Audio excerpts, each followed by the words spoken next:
Assalamualaikum warahmatullahi wabarakatuh. Apa kabar kalian hari ini anak-anak hebat? Alhamdulillah, sehat, luar biasa, dan penuh semangat. Pembelajaran kali ini kita sudah memasuki tema 2, persatuan dalam perbedaan, subtema 2, dan pembelajaran keempat. Pembelajaran tematik hari ini terintegrasi dengan pendidikan anti korupsi atau PAK. Pendidikan anti korupsi memiliki 9 nilai-nilai anti korupsi, diantaranya yaitu jujur, disiplin, tanggung jawab, adil, berani, peduli, kerja keras, mandiri, dan sederhana. Untuk mengawali pembelajaran hari ini, mari kita berdoa sesuai keyakinan masing-masing ya. Berdoa, mulai. Selesai. Baik anak-anak, terlebih dahulu Bu Guru akan menyampaikan tujuan pembelajaran hari ini. Yang pertama, setelah membaca teks, siswa mampu menulis peristiwa penting tentang semangat persatuan dan kesatuan berdasarkan teks sejarah menggunakan aspek apa, di mana, kapan, siapa, mengapa, dan bagaimana dengan menggunakan kalimat efektif. Setelah membaca teks dan mendengarkan penjelasan guru, siswa mampu mengidentifikasi contoh manfaat persatuan dan kesatuan dalam kehidupan masyarakat sekitar. Setelah membaca teks, siswa mampu menuliskan contoh manfaat persatuan dan kesatuan dalam kehidupan masyarakat sekitar. Yuk langsung saja kita mulai pembelajaran hari ini ya.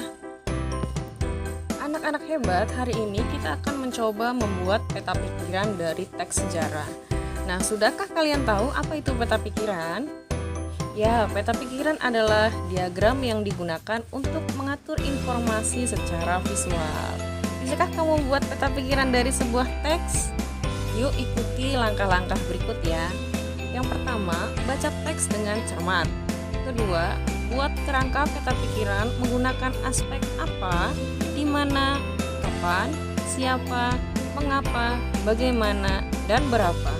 Kemudian, tulis informasi setiap bagian teks berdasarkan kerangka peta pikiran yang sudah kamu buat.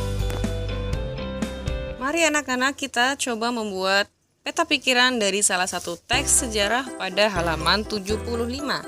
Nah, teks sejarah ini berjudul Perjanjian Linggarjati. Yuk, langkah awal membuat peta pikiran, pertama-tama kita rumuskan dengan kata apa. Misalnya, kita buat pertanyaan, apa nama perjanjian yang disepakati pada teks tersebut?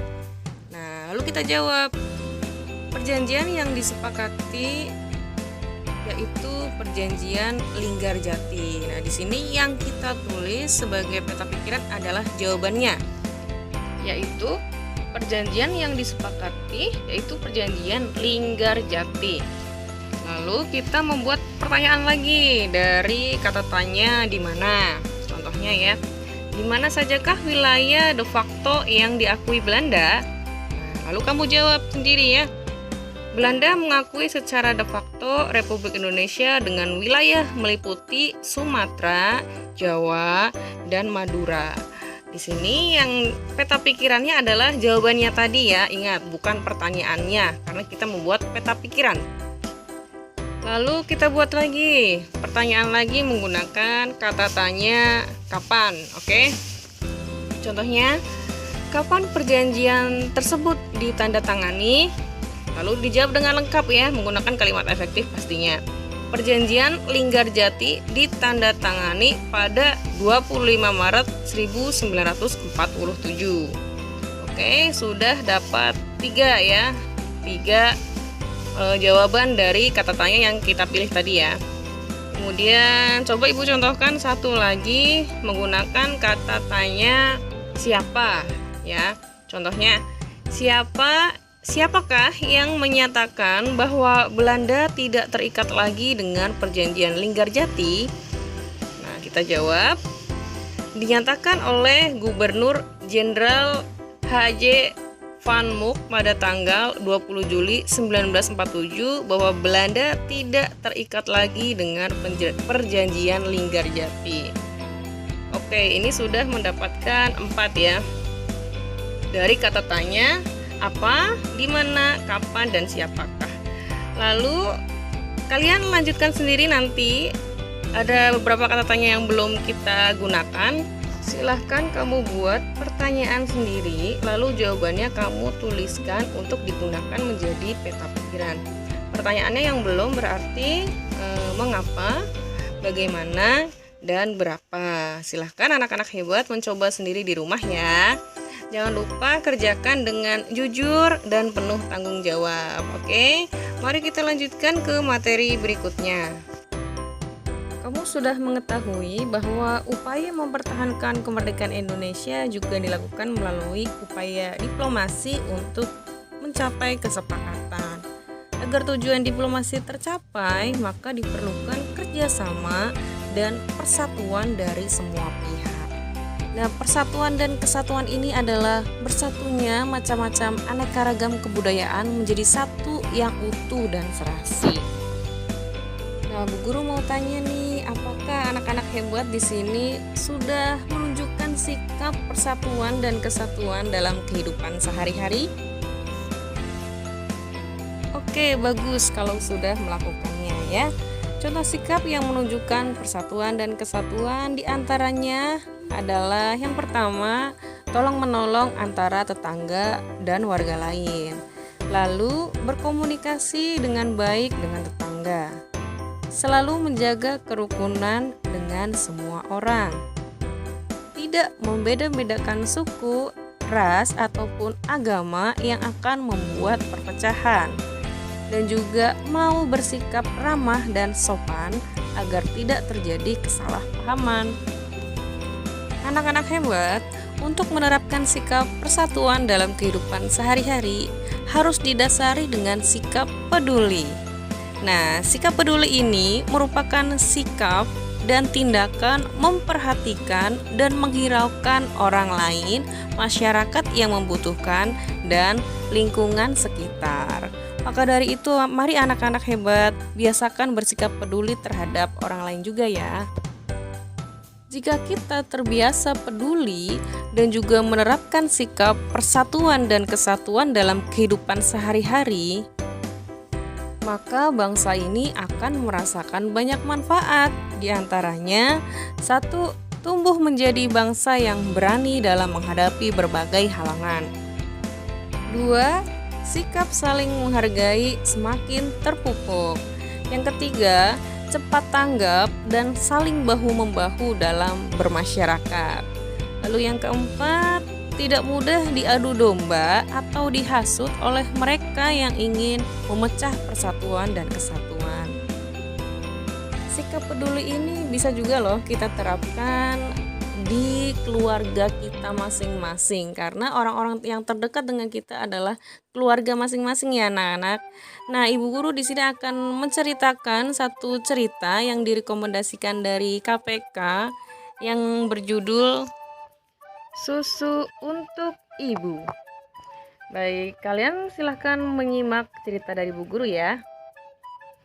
Rasanya Leo mau leleh. Siang ini panas menyengat. Tenggorokan Leo kering. Bajunya basah oleh keringat. Leo melepas seragam, lalu minum cepat-cepat. Ada tulisan ibu di secari kertas. Ganti bajumu, makan siang, lalu sholat. Ibu, panggil Leo. Rumah sepi, tak seperti biasa. Leo mencari di dapur dan ruang keluarga. Ibu tak ada di sana. Biasanya, ibu membukakan pintu untuknya, lalu mereka makan siang bersama. Barangkali ibu tidur di kamarnya. Selimut tebal membungkus tubuh ibu. Napasnya terdengar lirih, berirama. Bu, ibu! Leo menggoyang tubuh ibu. Namun ibu tidur dengan sangat nyenyaknya. Aneh, panas begini mengapa ibu memakai selimut? Jangan-jangan ibu sakit. Bagaimana memastikannya ya? Oh iya, raba keningnya. Itu yang sering dilakukan ibu. Tangan kanan Leo meraba kening ibu. Tangan kirinya lalu meraba keningnya sendiri. Mana yang lebih hangat ya? Gumam Leo. Kening ibu lebih hangat sedikit. Ya, ibu memang sakit. Apalagi yang akan dilakukan ibu saat Leo sakit ya? Leo pergi di lemari dapur. Tersimpan bahan makanan aneka macam. Tetapi Leo tak bisa memasaknya. Ah iya, bagaimana kalau segelas susu hangat? 5.000 mungkin cukup untuk membeli sebungkus susu. Atau 10.000. Leo membuka celengannya. Wah, ternyata warung Bu Mirna menjual susu bubuk dalam kemasan kecil. Pas untuk 1 gelas ya nak, kata Bu Mirna. Leo merasa lega. Pindahkan ke gelas, lalu tuang air termos, lalu aduk-aduk. Gampang kan? 1, 2, 3. Pelan-pelan ibu menyeruput susu itu. Leo tak sabar ingin mendengarkan pendapat ibu. Bagaimana Bu? Enak kan? Ibu mengangguk sambil tersenyum. Cuma sedikit terlalu manis. Kamu tambahkan gula ya nak? Oh, Leo pikir. Leo meringis. Tak apa-apa, terima kasih ya. Ibu membelai kepala Leo. Ternyata susu bubuk itu sudah manis tanpa gula. Semanis senyum ibu untuknya. Nah, itulah dia anak-anak, salah satu cerita yang ibu sampaikan hari ini. Apakah nilai yang terkandung dalam cerita tersebut anak-anak hebat? Ya, tepat sekali. Dalam cerita tersebut, Leo sudah menerapkan sikap peduli. Nah, sikap peduli ini adalah salah satu sikap dari 9 nilai anti korupsi yang Bu Guru sampaikan di awal pembelajaran tadi ya anak-anak. Masih ingatkah kamu 9 nilai-nilai anti korupsi? Ada jujur, disiplin, tanggung jawab, adil, berani, peduli, kerja keras, mandiri, dan sederhana. Sikap peduli Leo dalam cerita tersebut sangat bagus dan tentunya patut kita contoh dan terapkan dalam kehidupan sehari-hari ya anak-anak. Mari kita sama-sama membiasakan diri untuk saling peduli terhadap keluarga, orang lain, masyarakat, dan bangsa ini ya. Oke anak-anak, hari ini kita semua sudah mempelajari bagaimana cara membuat peta pikiran menggunakan kalimat efektif. Kemudian bagaimana menerapkan sikap persatuan dan kesatuan untuk diri kita sendiri dan masyarakat. Lalu kita juga sudah mempelajari bagaimana sih menerapkan sikap peduli, mulai dari dalam keluarga sampai ke masyarakat juga. Mudah-mudahan apa yang kita pelajari hari ini, apa yang kita ambil hari ini dapat bermanfaat untuk masa depan kita ya. Oke, Ibu akhiri pembelajaran hari ini anak-anak. Terima kasih atas seluruh perhatiannya. Jangan lupa jaga kesehatan, kemudian tetap semangat dan selalu bertindak jujur karena jujur itu hebat. Terima kasih. Wassalamualaikum warahmatullahi wabarakatuh.